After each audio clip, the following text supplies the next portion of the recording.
4. Casa. Martes 7 de abril de 2026. Madrugada en la Ciudad de México, en 3 residencias de lujo ubicadas en 2 de las colonias más exclusivas de la capital, donde los vecinos están acostumbrados a ver hombres de traje entrando y saliendo con maletines de cuero y autos de alta gama, donde nadie habría imaginado que detrás de esa imagen de letrados impecables se escondía algo que durante meses había operado con una precisión quirúrgica diseñada para proteger a una de las familias más poderosas de la historia política de México. Arfush desmantela a los sicarios disfrazados de abogados de Carlos Salinas y los detiene tras la caída de su líder. Lo que ocurrió en las próximas horas tiene una dimensión que todavía cuesta procesar en su totalidad, no por su violencia, porque no la hubo en términos convencionales, sino por la sofisticación del mecanismo que el Estado mexicano acaba de desarticular y por lo que ese mecanismo dice sobre cómo funcionó la protección de ciertos apellidos en este país durante décadas. Antes de entrar al operativo minuto a minuto, antes de describir qué encontraron los equipos tácticos de la Guardia Nacional cuando irrumpieron en esas 3 residencias, y qué había dentro de los maletines que estos hombres portaban como si fueran cualquier abogado corporativo camino a una audiencia, hay que detenerse en lo que ocurrió la noche anterior, porque esta historia no comienza en la madrugada del martes, comienza horas antes con la detención de un hombre, cuyo nombre los investigadores de la Fiscalía General de la República llevaban meses rastreando y cuya caída fue la llave que abrió todo lo demás. El operador financiero detenido la noche del lunes, 6 de abril, era conocido dentro de las estructuras de inteligencia como alguien que había funcionado durante años como enlace directo entre Raúl Salinas de Gortari y una serie de mecanismos de protección que el entorno de la familia había construido de manera progresiva.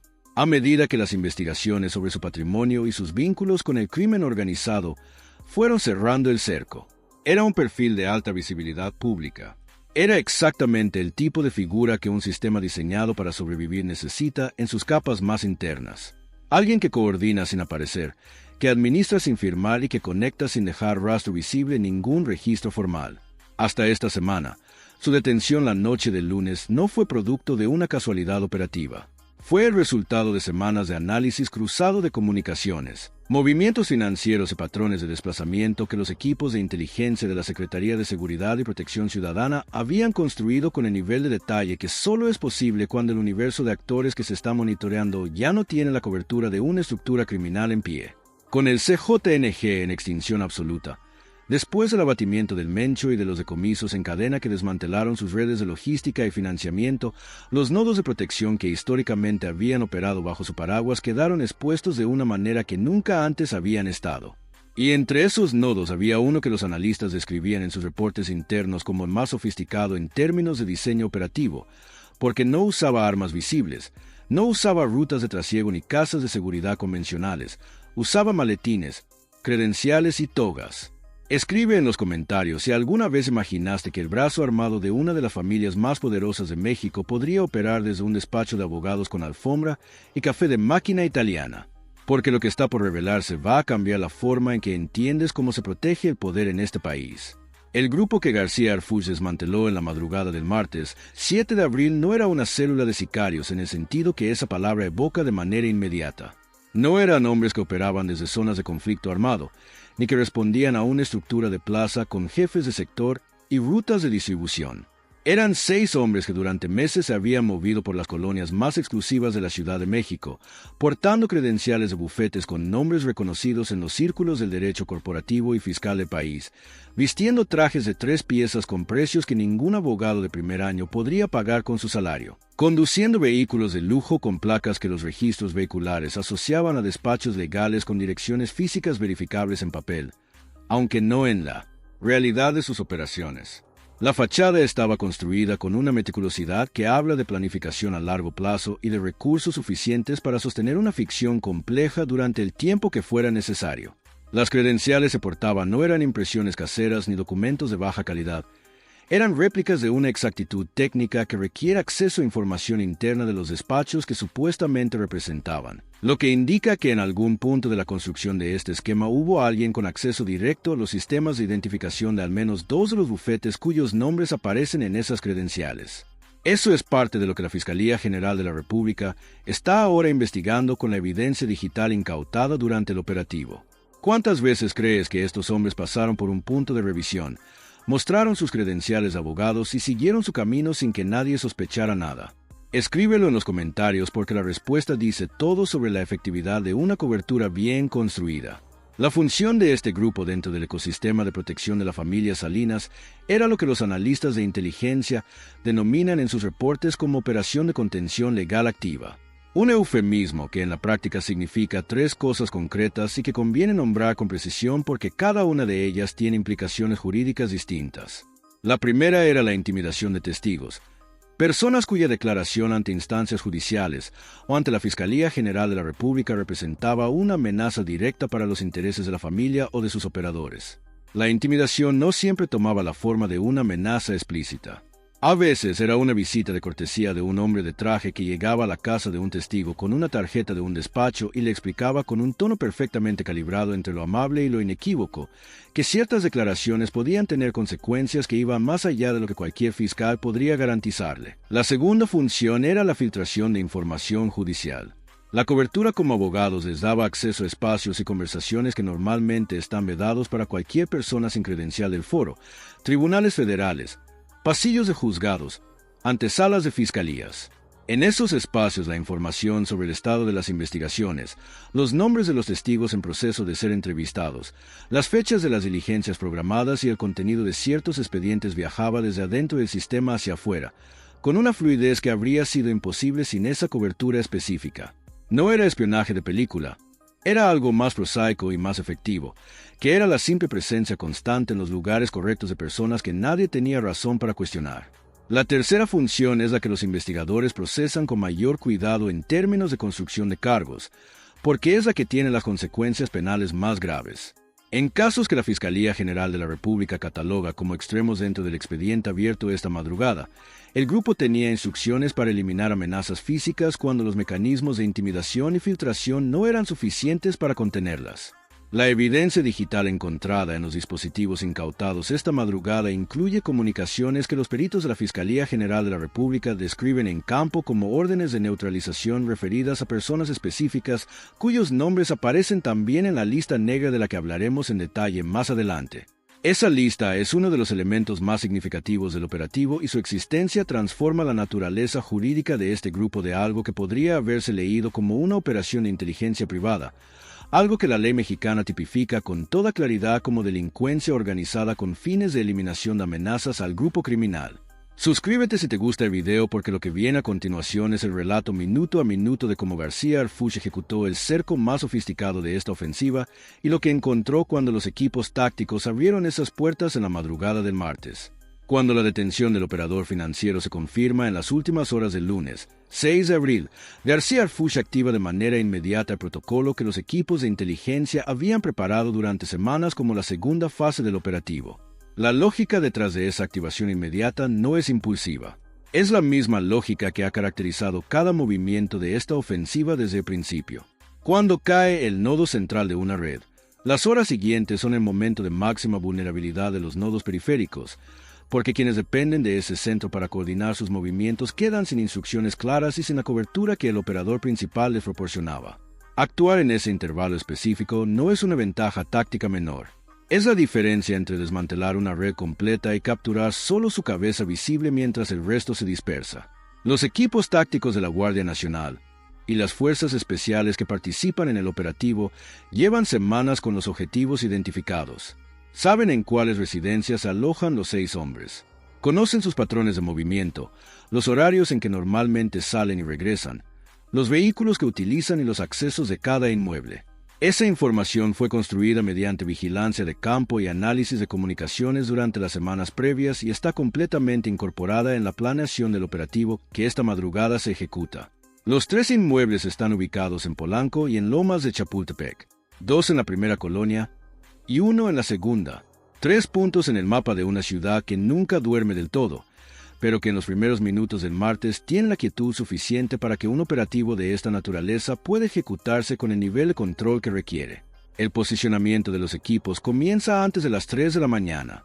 Las unidades se acercan a las zonas de objetivos sin sirenas, sin comunicaciones en frecuencias abiertas y con los vehículos que los analistas previos del operativo identificaron como los menos susceptibles de generar atención en esas colonias. En ese horario no hay cordones visibles desde el exterior. El perímetro se establece de manera que los accesos de salida de cada inmueble quedan controlados sin que esa presencia sea detectada desde adentro.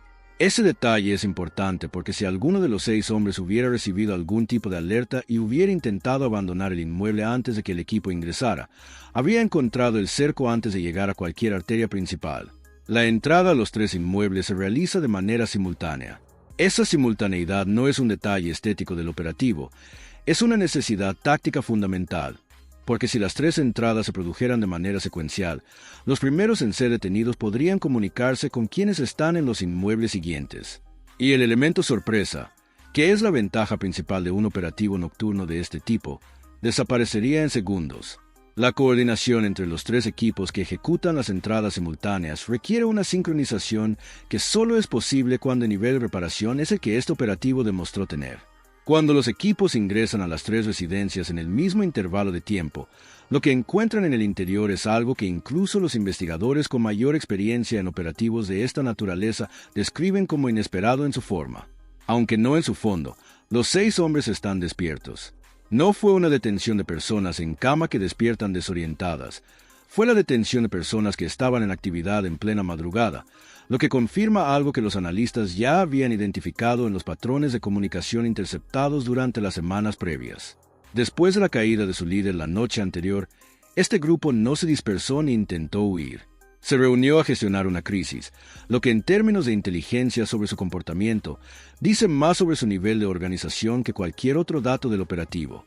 Algunos de los hombres estaban revisando documentos, otros estaban frente a computadoras portátiles, uno de ellos en la residencia de Polanco, que los equipos tácticos aseguran primero, estaba en proceso de destruir archivos físicos cuando el equipo irrumpió, lo que tiene implicaciones probatorias específicas, porque la destrucción de evidencia en el contexto de un procedimiento judicial en curso es en sí misma un elemento de cargo adicional. Los gritos de Policía Federal, manos arriba y al suelo, llenan los espacios de 3 residencias que hasta esa noche habían funcionado como oficinas de operación de un mecanismo diseñado para parecer todo menos lo que era. La reducción de los 6 hombres se produce sin resistencia armada. No hay intercambio de disparos, no hay confrontación física extendida. Hay algo más incómodo de procesar en términos narrativos, pero más revelador en términos de lo que dice sobre el perfil de estos operadores. Hay rendición inmediata. La rendición inmediata de personas que portaban armas cargadas habla de hombres entrenados para operar en la zona gris entre la legalidad y el crimen, pero no necesariamente para enfrentarse a fuerzas de seguridad en condiciones de igualdad táctica. Cuando los equipos comienzan el registro de los inmuebles, de los vehículos estacionados en los accesos y de los maletines que estos hombres tenían consigo, lo que aparece es la evidencia material de un doble mundo construido con una precisión que requiere tiempo, recursos y planificación. En los maletines, junto con los expedientes falsos y las credenciales apócrifas de despachos reconocidos, los peritos encuentran armas cortas con silenciador. No son armamento de combate. Son armas de trabajo discreto diseñadas para ser usadas en contextos donde el ruido de un disparo convencional sería incompatible con la cobertura que estos hombres mantenían. Cada pistola tiene cargadores adicionales. Cada arma está en condiciones de uso inmediato. No son trofeos ni elementos decorativos. Son herramientas que alguien esperaba que pudiera necesitarse. En los vehículos se confirma lo mismo. Los autos de lujo con placas que los registros asociaban a despachos legales tenían en sus compartimentos de almacenamiento material que ningún abogado legítimo tendría razón para transportar. Más armamento, más documentación falsa y en uno de los vehículos algo que los investigadores en campo identifican de inmediato como el elemento de mayor peso específico del operativo completo, una carpeta física con lo que los peritos de la Fiscalía General de la República describen como la lista negra operativa del grupo. Esa lista contiene nombres y los nombres que contienen no son abstractos ni genéricos. Son personas identificadas con nombre completo, con referencias a su posición dentro de procesos judiciales o investigaciones en curso, y en varios casos con anotaciones que los investigadores interpretan como indicadores de nivel de prioridad en el esquema de operaciones del grupo. Jueces federales, testigos en proceso de protección, peritos cuyas declaraciones tenían peso específico en expedientes relacionados con la familia Salinas.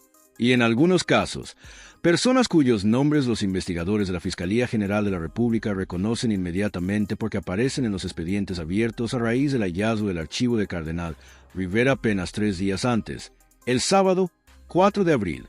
Esa conexión entre la lista negra encontrada esta madrugada y los nombres que aparecen en los documentos de la bóveda del cardenal Rivera no es una coincidencia que los investigadores pasen por alto.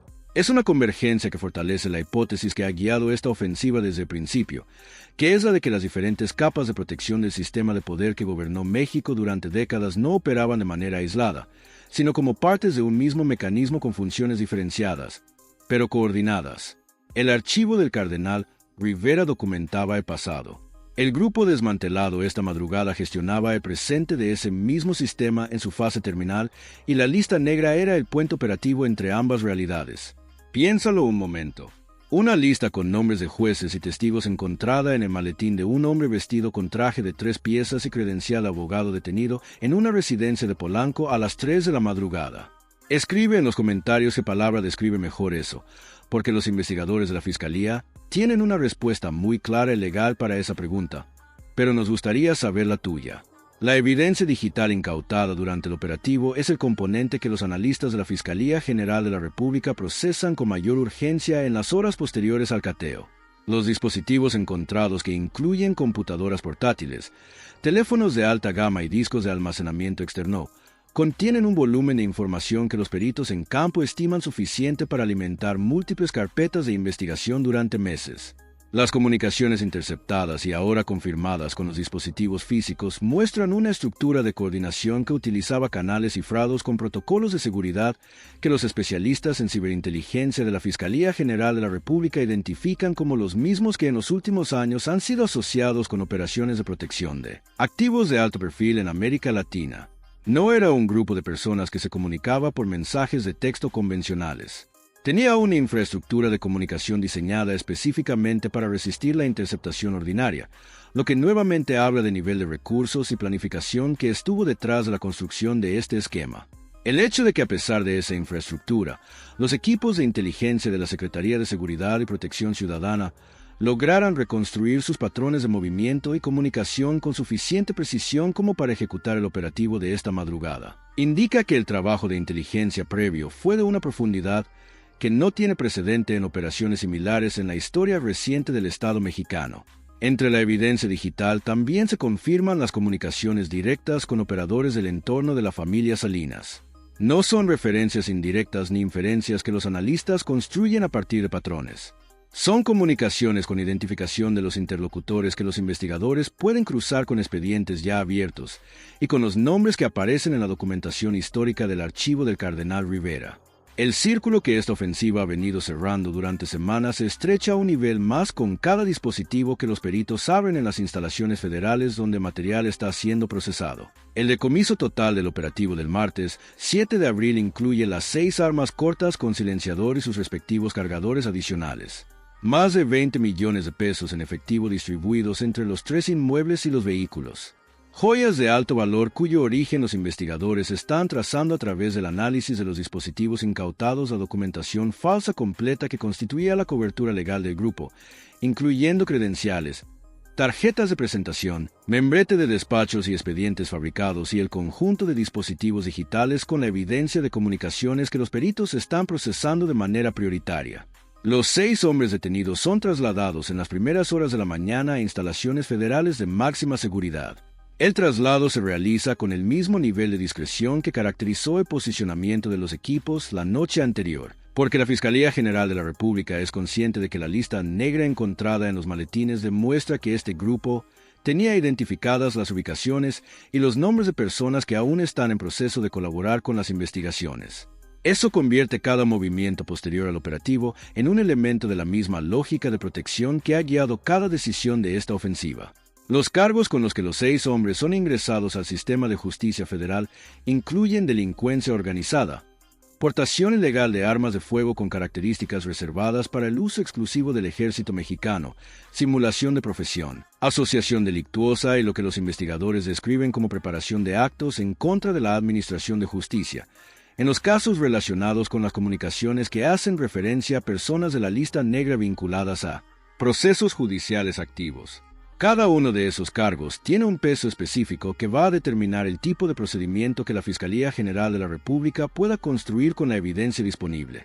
Y la combinación de todos ellos con los documentos físicos y la evidencia digital encontrada esta madrugada representa el expediente más sólido construido contra un grupo de protección de esta naturaleza en la historia reciente de México.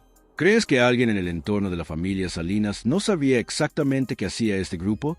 Escríbelo en los comentarios con honestidad, porque la respuesta que des dice más sobre cómo entiendes la mecánica de poder en México que cualquier análisis político que puedas leer en un periódico esta semana. Cuando García Arfus comparece ante los medios en una conferencia expresa al amanecer del martes, 7 de abril, con el sol apenas comenzando a definir los contornos de una ciudad que todavía no sabe lo que ocurrió en sus colonias más exclusivas durante las últimas horas. El tono es el mismo que ha caracterizado su comunicación pública durante toda esta ofensiva, sin dramatismo fabricado para la cámara, sin adornos retóricos que compitan con el peso de lo que está describiendo, con la precisión de alguien que entiende que los hechos tienen suficiente fuerza propia para no necesitar amplificación artificial. Desmantelamos a los sicarios que se disfrazaban de abogados para proteger a la familia Salinas. Tras la caída de su líder, su red quedó expuesta. Ni trajes ni maletines lo salvaron. El CJNG y sus aliados históricos pierden su último brazo armado legal. La justicia llega hasta quienes usaron la toga para encubrir crímenes. Esa última frase es la que merece atención específica porque no es un cierre de operativo diseñado para el titular del día siguiente. Es una declaración sobre la naturaleza de lo que acaba de ocurrir y sobre el alcance de lo que viene después.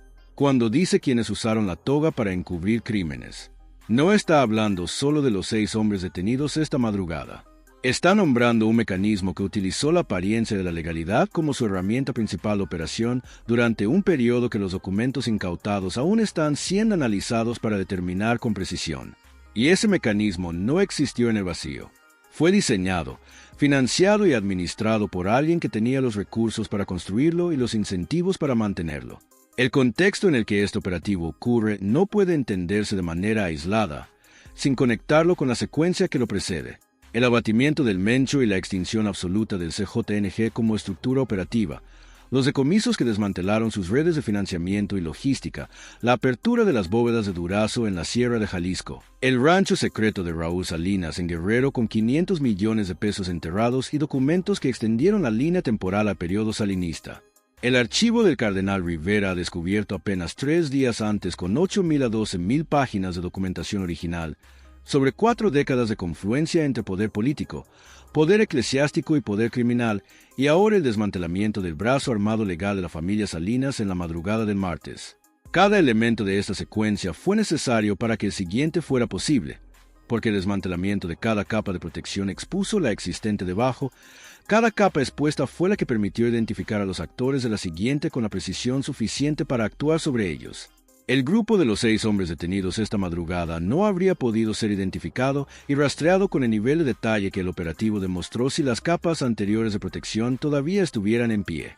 Fue la caída del CJNG la que comenzó a exponer los flujos financieros que conectaban el crimen organizado con las redes de protección institucional. Fue el análisis de esos flujos el que llevó a las bóvedas de Durazo y al rancho de Raúl Salinas. Fue el contenido de esos espacios el que permitió construir el mapa de relaciones que incluyó al operador financiero detenido la noche del lunes. Y fue la caída de ese operador la que activó el cerco sobre los 6 hombres que en la madrugada del martes todavía creían que sus trajes de 3 piezas y sus maletines de cuero los hacían invisibles para el Estado. Hay algo en este operativo específico que lo distingue de todos los anteriores de esta ofensiva y que vale la pena nombrar con la claridad que merece, porque es el elemento que define su lugar en la historia de lo que México está viviendo en estas semanas. Todos los operativos anteriores desmantelaron estructuras que operaban en la ilegalidad explícita, narcotraficantes, operadores financieros del crimen organizado, propiedades con dinero enterrado.